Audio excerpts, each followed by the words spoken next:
Você trouxe a sua Bíblia? Já pega a sua Bíblia, por favor, que nós vamos continuar aprendendo sobre o que significa ser um verdadeiro cristão. E isso não com as palavras do bispo Paulo ou com a doutrina desta instituição, não. Tudo com base no ensino de Cristo. Mateus capítulo 7, versículo de número 7, dando continuidade ao nosso aprendizado a respeito do ensino de Cristo, do grande sermão da montanha. Vamos hoje aprender sobre a oração, sobre os pedidos que fazemos a Deus, que infelizmente o sistema religioso mais uma vez nos fez entender errado. E pelo fato de entendermos errado, pensamos besteiras. Alguns até desistem da fé, porque falam: poxa, Deus nunca responde o que eu peço, para que eu vou continuar orando, buscando a Deus, na presença de Deus? As pessoas ficam frustradas. Mas será que é isso que Deus quer? Ou será que a Bíblia tem algum erro? Eu não acredito. Na Bíblia está errada. Para mim a Bíblia, como a palavra de Deus diz, é a inerrante e infalível palavra de Deus. Ela não tem erro e ela não falha. É a palavra do Senhor. Amém?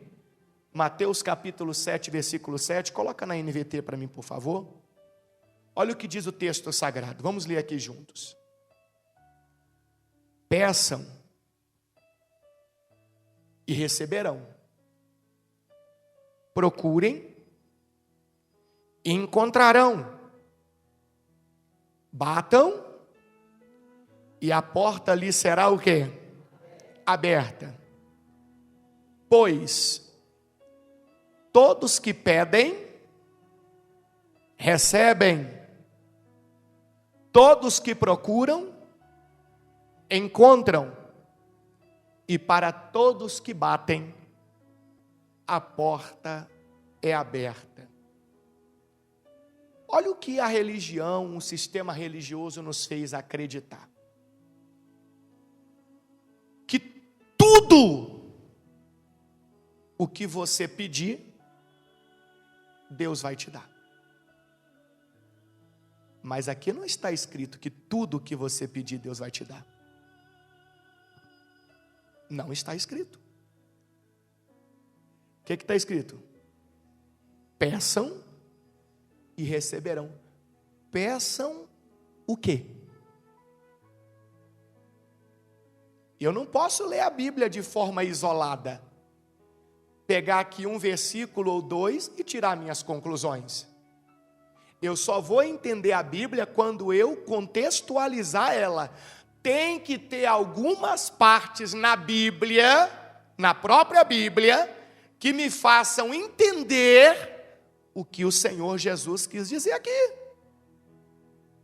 A regra maior, a regra máxima de interpretação bíblica é a seguinte: a Bíblia, por si só, por si mesma, se explica. Eu não preciso de ninguém para me explicar algo da Bíblia. A própria Bíblia me explica o que aquela mensagem quer dizer. Observem que em momento nenhum está escrito: tudo o que você pedir, você vai o quê? Receber. Não está escrito que tudo o que você procurar, você vai o quê? Encontrar. E não está escrito que toda porta que você bater, vai o quê? Se abrir. Então, se eu entendia que tudo que eu pedisse eu ia receber, é porque eu entendi errado. Não é o texto que está dizendo para mim. Então já começa a tirar aquele peso das minhas costas.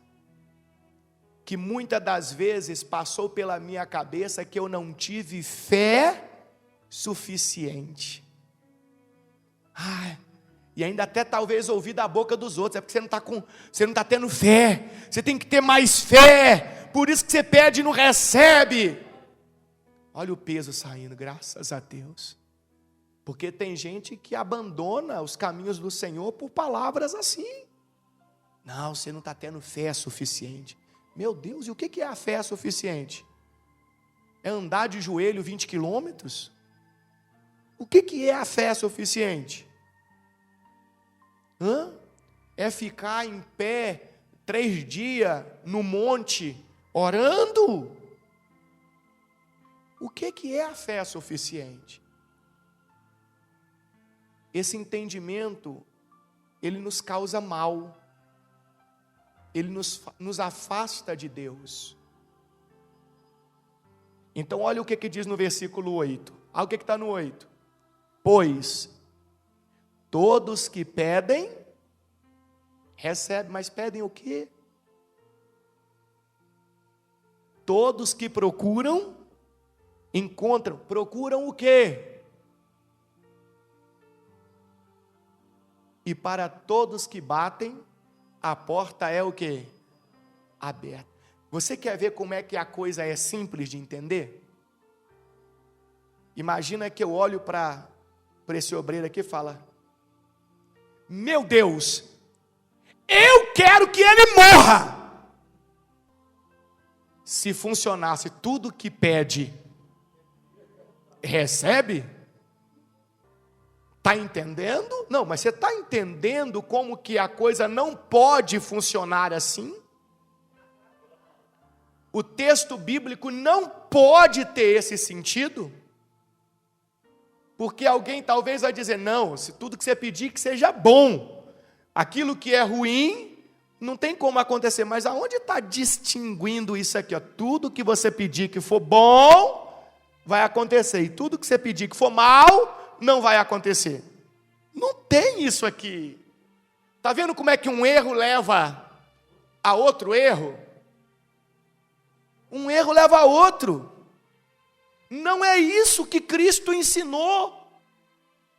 Deus jamais vai se colocar na posição de mordomo a seu serviço, a meu serviço. Porque o mordomo, você paga ele, para ele o quê?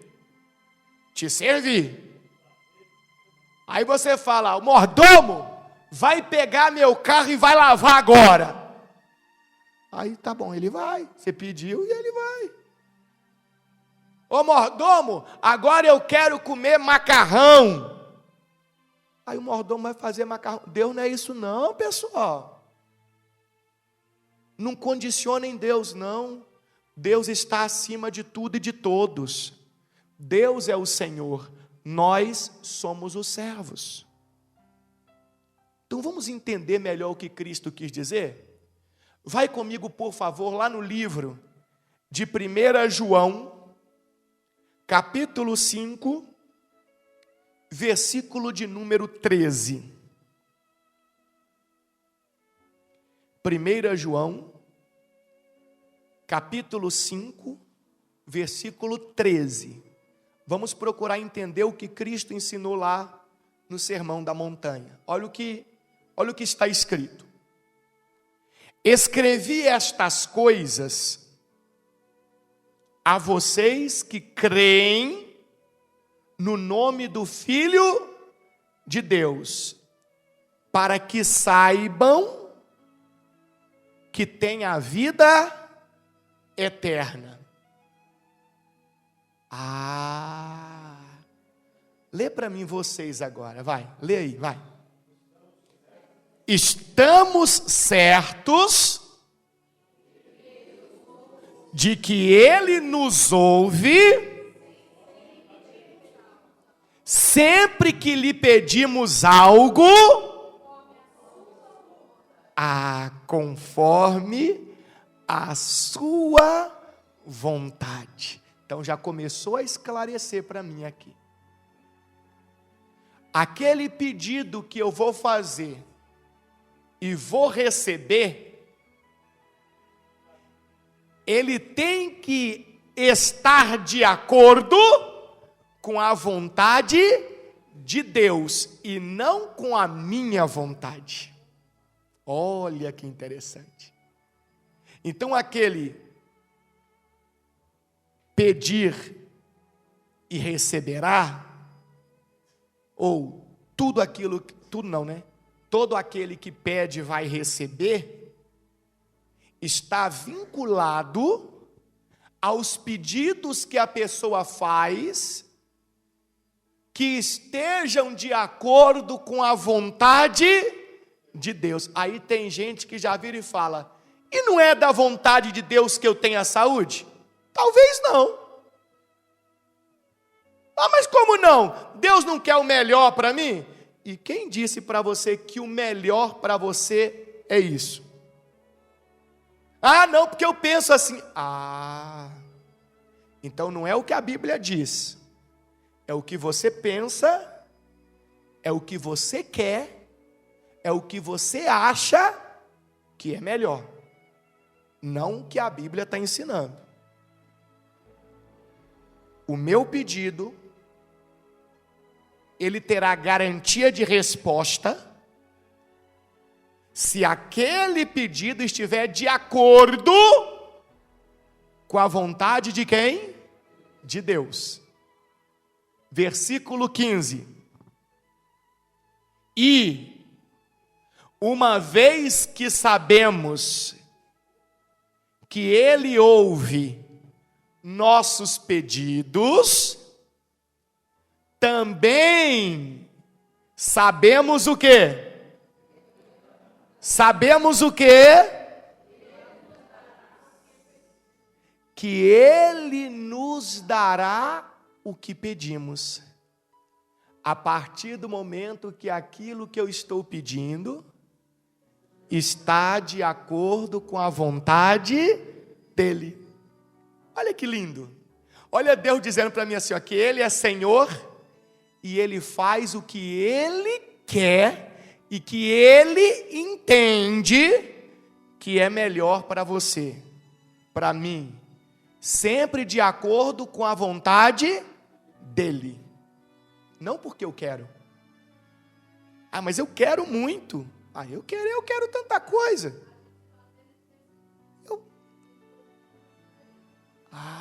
Mas agora eu estou vendo que existe uma condição. Eu não posso pegar o versículo isolado e tirar conclusões. Eu preciso navegar na Bíblia e encontrar a verdade. Querer, eu quero muita coisa. Eu quero muita coisa. Você quer muita coisa. Agora, será que aquilo que eu quero está de acordo com a vontade de Deus? Por que eu peço coisas? Por que eu peço coisas e não recebo? Vai comigo em Tiago. Tudo na Bíblia, ó. Vamos lá, na Bíblia. Tiago, capítulo 4, versículo 1. Vai comigo aí. Você vai voltar um pouquinho aí. Vai voltar pouca coisa aí. Você estava em 1 João?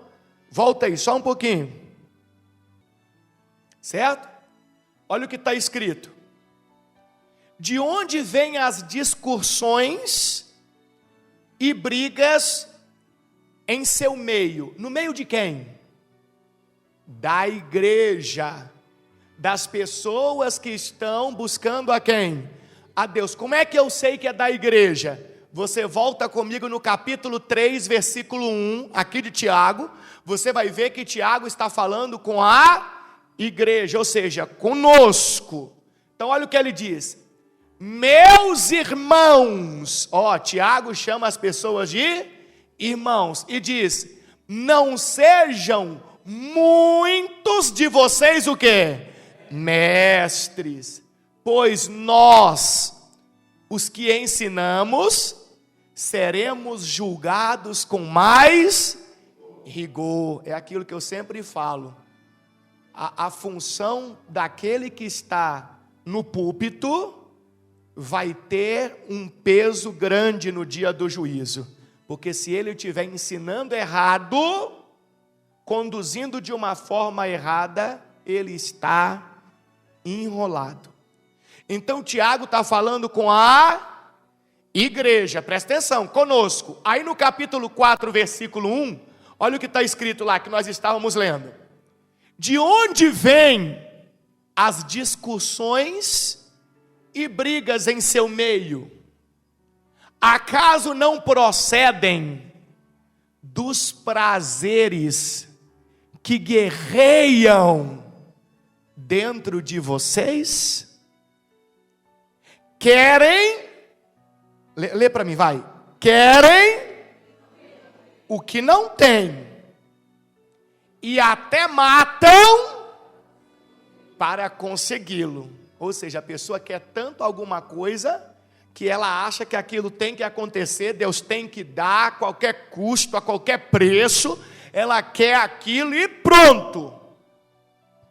Invejam o que os outros possuem. Muitas das vezes os pedidos que fazemos são baseados na vida dos outros.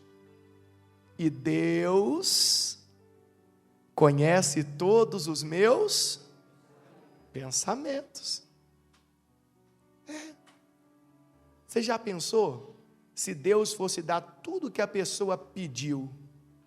Quantas pessoas você acha que gostariam de ser presidentes do Brasil? Aí tá vendo? Já tem um aqui, ó. Tá vendo? 2, 3 horas. Mas quantas? Aí já pensou, todo mundo pedisse, eu quero ser. Aí como é que Deus ia dar para todo mundo? Viu como não tem a ver com o que você quer? E sim com a vontade de quem? De Deus, o que Ele quer, o que Ele entende que é melhor, e quando tem um fim proveitoso para glorificar a Deus, eu já vou mostrar na Bíblia para você, e para servir aos outros. Até mesmo o quê? Uma cura? Se tiver o propósito de glorificar a Deus, então está de acordo com a vontade dele, vai acontecer. Se não tiver esse propósito, está entendendo? Entendeu aqui? Que não é porque eu quero. Espera aí. Quem faz o que as pessoas querem não é o Deus criador dos céus e da terra, não. O Deus que faz o que eu quero é outro. Tá vendo como é que é invertido? Diante de Deus não é Ele que faz o que eu quero, é eu que deveria fazer o que Ele quer. Mas o Deus deste mundo, Ele faz o que os outros querem, ou não? Quando alguém está querendo alguma coisa aí, procura aí o Deus desse mundo, o Deus desse mundo fala assim, me dá isso, isso, isso e isso, e eu te dou o que você quer. Ou não é assim que funciona aí com Deus deste mundo? Mas com o Deus Todo-Poderoso, não é assim. A Bíblia fala que o apóstolo Paulo, o grande apóstolo Paulo, por que eu digo grande? Não existiria, provavelmente não existiria, a igreja de Jesus Cristo, nosso Senhor, aqui, sem Paulo. Paulo foi o grande missionário fora de Israel. E o grande apóstolo Paulo tinha um problema que a Bíblia não diz claramente o que era, então não vamos aqui ficar tentando achar, mas ele tinha um grande problema que ele chama de espinho na carne. Algo que ele denomina mensageiro de Satanás. Ou seja, uma coisa que afligia muito a ele. E a Bíblia diz que ele pediu a Deus 3 vezes. Ó, está aqui em 2 Coríntios, capítulo 12. Volta no versículo 7 para mim, por favor. Versículo 6, para pegar o versículo cheio. Se quisesse me orgulhar, não seria insensato de fazê-lo, pois estaria dizendo a verdade. Mas não o farei, pois não quero que ninguém me dê crédito, além do que pode ver em minha vida ou ouvir em minha mensagem. Ainda que eu tenha recebido revelações tão maravilhosas. Portanto, presta atenção aqui, ó. Portanto, para evitar que eu me tornasse o quê? Arrogante, foi-me dado um espinho na carne, um mensageiro de Satanás, para me atormentar e impedir qualquer arrogância. Espera aí. Então aquilo dali foi permitido por quem? Por Deus. Porque Deus entendeu que aquilo era melhor para Paulo, para que Paulo não se tornasse arrogante, orgulhoso, e se desviasse do caminho de quem? De Deus. Tem coisas que eu entendo que são ruins, que eu não gostaria de ter em minha vida, que talvez eu até oro pedindo a Deus para tirar, mas Deus entende que aquilo é bom para me manter aonde? No caminho dele. Olha que interessante. E olha o que vai acontecer aqui no versículo 8, o que Paulo diz? Em 3 ocasiões, supliquei ao Senhor que o quê? Que o removesse. Então, em 3 ocasiões, Paulo orou e pediu a Deus para quê? Para tirar aquele sofrimento, correto? Mas Jesus não falou que você vai pedir e vai receber? Ah, viu como é que já mudou aqui a visão da maioria? Se aquilo que você está pedindo está de acordo com a vontade de quem? De Deus, você vai o quê? Receber. E se não está de acordo? Não vai. E aquilo que Paulo estava pedindo estava de acordo com a vontade de Deus? Tirar aquele problema? Não, porque se o próprio Deus permitiu para manter ele de cabeça baixa, né? Cabeça baixa que eu falo no sentido de ver a pequenez dele, ver como é que ele não era nada, como que Deus é soberano, que tudo aquilo que acontecia era para a glória de quem? De Deus e não dele. Ele não era o super-herói, não era ele quem curava ninguém, não era ele quem expulsava demônio nenhum, não era ele quem mudava a vida das pessoas. Não! Aquele problema dizia para Paulo assim, ó, tudo que acontece de maravilhoso é Deus quem faz, não é você não. Olha aí você. Você tem um problema que você nem consegue resolver. Está vendo? É um ditado mundano, Deus não dá asa à cobra, justamente tentando explicar para nós verdades bíblicas. Tem muitos ditados que na verdade são verdades bíblicas construídas de outra forma, para as pessoas nunca dizerem, está na Bíblia. Não, isso foi o pensador fulano que falou. Então olha só, em 3 ocasiões, supliquei ao Senhor que o quê, pessoal? Que o removesse. Mas, ele disse, o que ele disse? O que ele disse? Olha Deus falando, olha, você está pedindo isso aí, mas a minha graça é tudo o que você precisa. Você não precisa de mais nada não. a Deus dizendo: eu sei o que você precisa. E isso aí que você está pedindo, você não precisa. Isso que você está pedindo não é para a minha glória, é para a sua glória.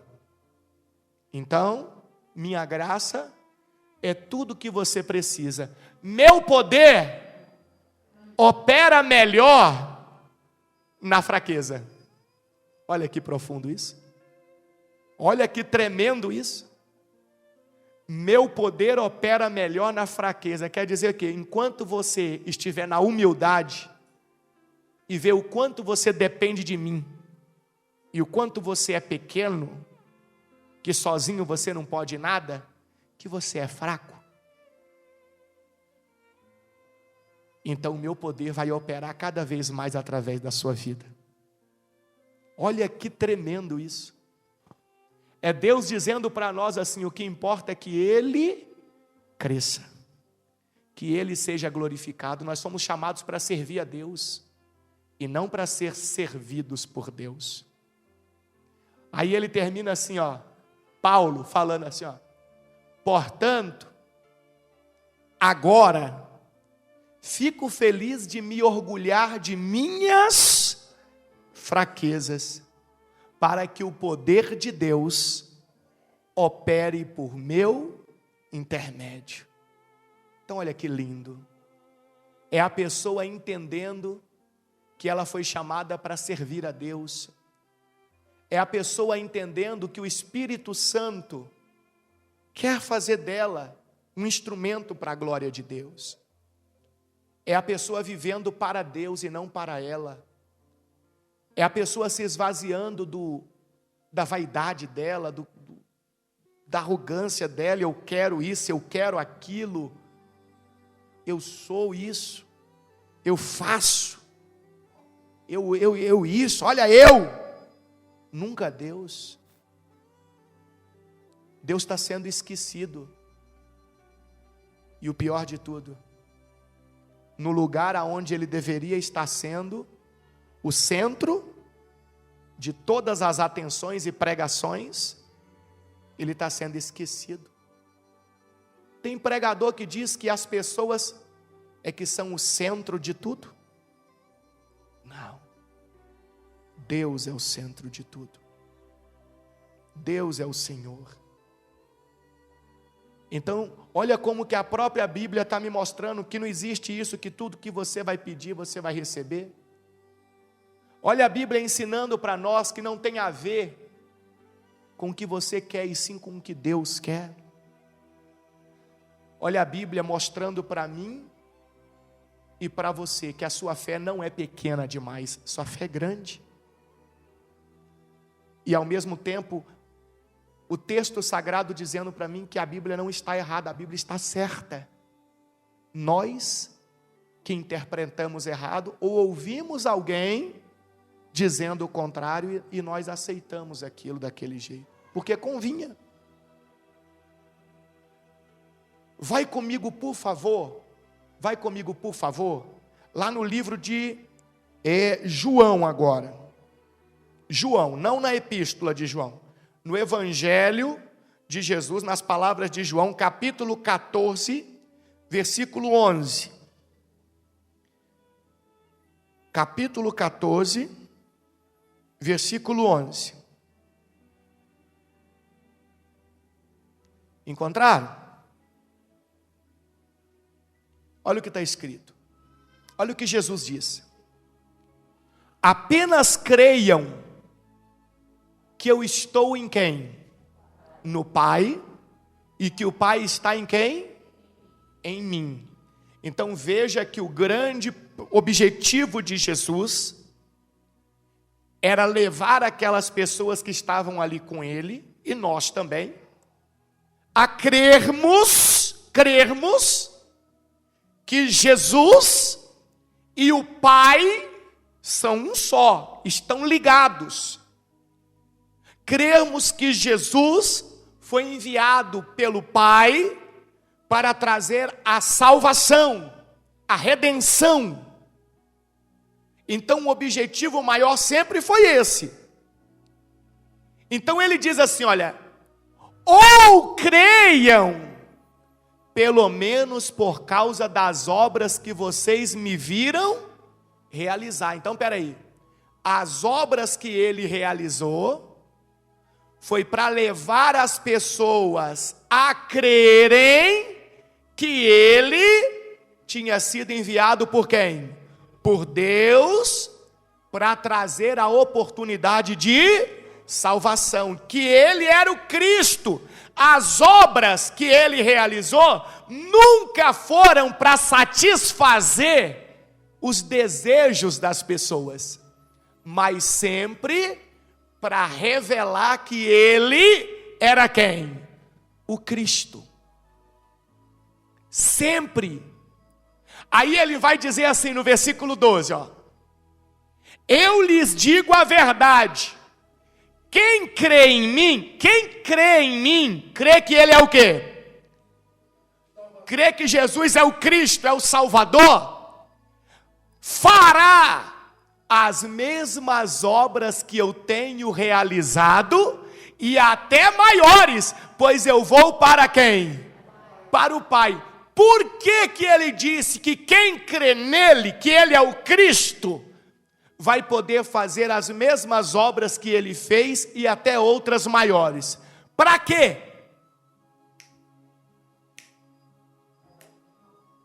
Para quê que ele permitiu isso? Fazer aquele que crê que ele é o Cristo, que ele é o Salvador, que ele é o Messias, que ele é enviado por Deus, que ele veio com a missão de mostrar o caminho da salvação. Para que que ele disse que as pessoas que creem que ele é tudo isso vão poder fazer as mesmas obras que ele fez e outras até maiores? Qual o objetivo? O objetivo é mostrar para o mundo que Jesus é o Cristo, é o Salvador. O objetivo não é resolver problemas dos outros, satisfazer vontades dos outros. Não! O objetivo é mostrar Cristo para o mundo. Só que normalmente as pessoas entendem isso aqui e usam esse versículo querendo trazer para si, para satisfazer as suas próprias vontades, os seus próprios prazeres, e não para dizer ao mundo: Jesus é o Cristo. Olha aqui, ó, ele não era, ele é e sempre será. Ele está vivo. Ele deu a vida no Calvário para que você pudesse encontrar a salvação. Mas observe que não tem sido assim que as pessoas têm entendido, ou assim que tem sido pregado. Não! O que tem sido pregado é: não, você tem que ser abençoado para todo mundo ver como é que sua vida mudou, para todo mundo ver como é que você cresceu, para o mérito ser seu. E a Bíblia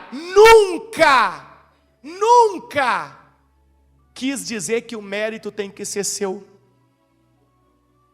ou do profeta. O mérito sempre tem que ser de quem? De Cristo. Por isso que Deus só responde aquilo que eu peço e que está de acordo com a vontade dEle. Se é para satisfazer os meus prazeres, Ele não vai responder. Por isso que a gente estava lá em Tiago capítulo 4, eu parei no 2, não foi? Foi no 2. Volta comigo lá no versículo 2. Olha lá. Ó, querem o que não têm e até matam para consegui-lo. Invejam o que os outros possuem, lutam e fazem guerra para tomar deles. E no entanto, não têm o que desejam, porque não pedem. Agora olha o versículo 3. E quando pedem, não recebem, pois seus motivos são errados. Pedem apenas o que lhes dará prazer. Ou seja, olha a Bíblia dizendo: o que você fica pedindo para Deus são coisas para satisfazer suas próprias vontades. Cristo fica em segundo plano. A glória para Deus, esquece. O importante é eu ser feliz. O importante é eu alcançar o que eu quero. É sentir o prazer que eu desejo. Ah, é? É. Aí Deus disse, então tá bom, então eu não respondo. Então eu não respondo. Volta comigo lá em Mateus, no capítulo 7. Já lemos o 7 e o 8, agora vamos ler o 9. Vamos ler o 9 em diante. Olha o que diz. Respondam, se seu filho lhe pedir pão, você lhe dará uma pedra? Hã? Ou se pedir um peixe, você lhe dará uma cobra? Portanto, se vocês, que são maus, sabem dar bons presentes a seus filhos, quanto mais seu Pai que está onde? Está onde? Nos céus, dará bons presentes aos que lhe pedirem. Para comigo. Aqui o texto está dizendo que Deus só vai dar aquilo que é bom. Claro, seguindo toda a regra. Se tiver de acordo com a vontade de quem?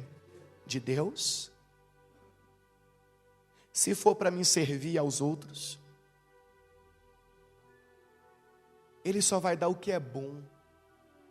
Aquilo que é ruim para mim, Ele não vai dar. Só que eu acho que tudo que eu quero vai ser bom.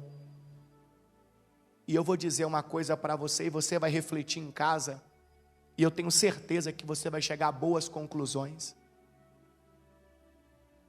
Tem relacionamento que não é bom para você. E mesmo assim você quer ele. E Deus sabe o que não é bom para você. Mas você insiste naquilo. Tem trabalho que não é bom para você. Mas você não abre mão dele. Porque você gosta. Ou porque ele te dá uma boa remuneração.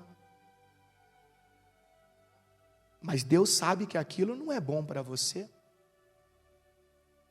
Vou ir além. Tem trabalho que não deixa a pessoa nem ir para a igreja. Você acha que esse trabalho foi Deus que te deu? Foi não. Não foi. Como não, bispo Paulo? Tudo que Deus te dá é para o seu bem. É o que Ele entende que é bom para você. Como é que Ele vai te dar algo que te afasta dEle, da palavra dEle, das coisas dEle? Tem cargo, tem posição que não é bom para você. Só que às vezes a sua vaidade é tão grande que você quer muito aquilo. E aquilo, ao invés de estar te fazendo bem, está te destruindo. E eu vou ir um pouco além. Tudo que te faz mal, tudo que de alguma forma está te prejudicando, não foi Deus quem te deu. Que é isso, bispo Paulo? Está dizendo então que foi o maligno? Não, às vezes foi o seu querer demais, o seu empenho, a sua vontade em ter aquilo, a força do seu braço, a sua escolha. Mas tudo que te faz mal, não foi Deus quem te deu. E eu vou te dar um exemplo bíblico. Vai comigo, por favor, lá em 2 Samuel, capítulo 2, versículo 8. 2 Samuel, capítulo 2, versículo 8. O rei Saul, ele vai morrer numa batalha. E o filho mais velho dele, chamado Jonatas, também vai morrer naquela batalha. O reino, antigamente, era por base de monarquia. Morria o pai, assumia o filho mais velho. Na falta do filho mais velho, o próximo. Presta atenção que é forte. Só que todo Israel já sabia que na casa de Saul não era para nenhum filho de Saul assumir o reino. Porque Deus já tinha escolhido Davi para ser o próximo rei. E Davi era de outra família, outra pessoa. Mas quando alguém quer muito uma coisa, e ele não entende que deveria ser feita a vontade de Deus na vida dele, acontece isso aqui, ó. Olha o que diz, aqui no capítulo 2, versículo 8. Contudo, Abner, filho de Ner, comandante do exército de Saul, já havia levado Isbosete, filho de Saul, para onde? Para onde? Para Manaim. É interessante que o nome desse rapaz, filho de Saul, já dizia muita coisa. Eu não sei detalhes, a história não nos conta na Bíblia. Mas o nome Isbosete, em hebraico, são duas palavras. Ish é homem. Bochete é vergonha. Então o nome dele era Homem da Vergonha. Alguma coisa aconteceu no processo de quando aquele menino nasceu e foi dado esse nome a ele, porque no hebraico o judeu sempre coloca o nome quando nasce, nunca antes. Eu não sei o que houve, mas aqui já me diz muita coisa, já me faz pensar em muitas coisas. E o que aconteceu? O que Abner fez?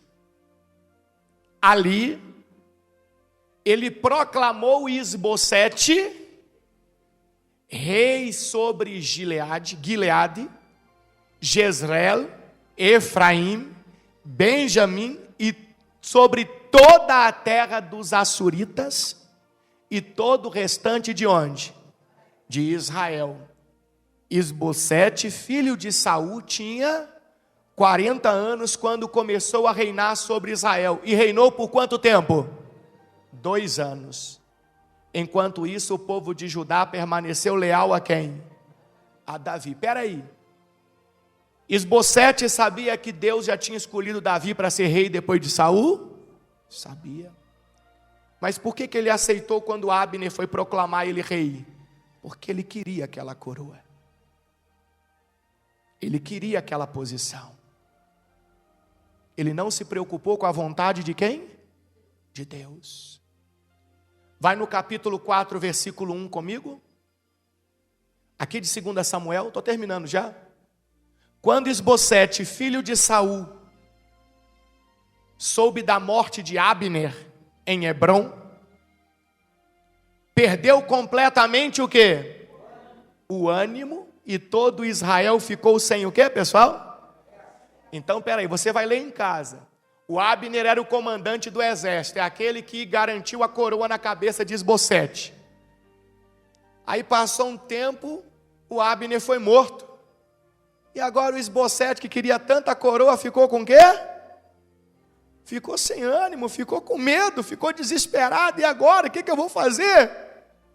Ué, você não queria tanta posição? Agora se vira. Você não entendeu que era bom para você? Agora vai em frente. Vai no versículo 5 comigo. Versículo 5. Certo dia, Recabe e Baaná, filhos de Rimon, de Beerote, foram à casa de Isbosete por volta do quê? Por volta do quê? Quando ele estava o quê? O que queria a coroa, a posição de rei, meio-dia, estava fazendo o quê? Descansando.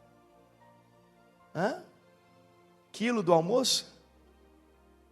Mas quem tem um cargo, uma posição, não tem privilégios. Quem tem cargo, tem uma posição, não tem hora. Não é isso, seu Neilton? Quem está no comando não tem hora. Tem que estar na ativa o tempo todo. Mas você vê que ele queria algo e não estava de acordo com a vontade de quem? De Deus. Ele conquistou aquilo na força do braço. E olha o que aconteceu no versículo 6. A mulher que ficava à porta peneirando trigo. A mulher que ficava à porta estava peneirando trigo, mas ficou sonolenta e cochilou. Então Recabe e Baaná passaram por ela sem serem notados. E entraram na casa onde encontraram Isbosete dormindo em sua cama. Eles o feriram e o mataram. E depois cortaram sua cabeça. Então, levando a cabeça, fugiram durante a noite pelo vale do Jordão. Por que ele perdeu a cabeça? Porque ele queria tanto aquela coroa sobre a cabeça dele, que ele nem se preocupou com a vontade de quem? De Deus. Tudo o que te faz sofrer,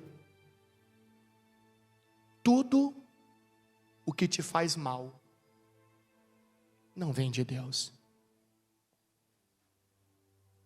Não vem de Deus. Então a Bíblia está ensinando para mim e para você que os meus pedidos que Deus vai responder tem que estar de acordo com a vontade de Deus. Sempre para glorificar a Deus, nunca para satisfazer os meus prazeres. E sempre com o propósito de servir. Volta comigo lá em Mateus para finalizar. Agora é o último versículo 12. Olha o que diz, Mateus 7,12. Diz assim: em todas as coisas, façam aos outros o que vocês desejam que eles lhes façam. Então faça para os outros o que você gostaria que os outros fizessem para você. O que Jesus está ensinando? Viva para servir. Quando você viver para servir, então você vai estar vivendo de acordo com a vontade de Deus. Não fica preocupado em ser servido. Viva para servir a Deus, viva para servir ao próximo. Façam com os outros o que vocês desejam que eles façam com vocês, que eles lhe façam. Essa é a essência de tudo que ensinam a lei e o que, pessoal? E os profetas. Vai comigo, por favor, em Mateus 20:20.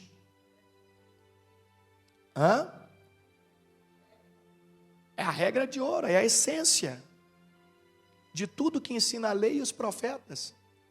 Vai comigo em Mateus 20:20. Olha o que diz, para finalizar.